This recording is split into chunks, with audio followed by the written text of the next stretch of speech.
Nailigtas ang isang senior citizen na negosyanteng babae sa Quezon City na 9 na araw ng kinidnap. Ayon sa pamilya po ng mga biktima, malaking tulong inilunsad na 911 emergency hotline para masagip ang kanilang kaanak. Si Denise Osorio sa report. Matagumpay na naligtas ang isang 78-year-old na negosyanteng babae na dinukot noong September 2 sa Quezon City.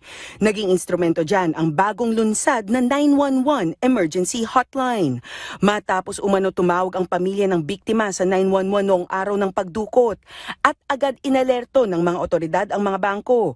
At sa loob lamang ng 2 minuto, rumesponde ang mga pulis at nahuli ang 3 sospek. We launched it at 10 o'clock a.m.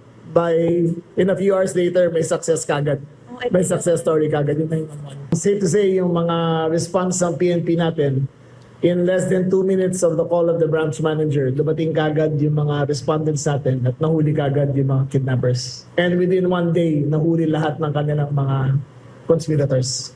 Hawak ng mga dumukot sa loob ng 9 na araw ang biktima na nailigtas September 11. Bukod sa 3 kidnappers, naaresto pa ang 9 pang kasamahan ng mga sospek.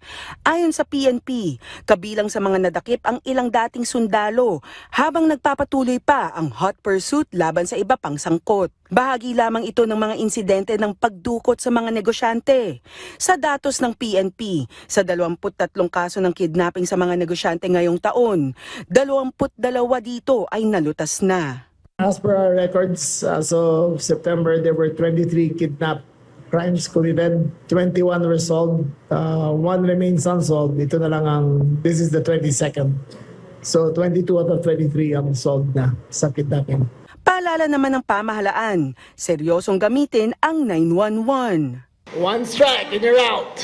Kung sakaling magkaroon naman ng prank call, automatic na magiging last priority ang inyong mga tawag sa oras ng totoong emergency. Denise Osorio, para sa Pambansang TV, sa Bagong Pilipinas.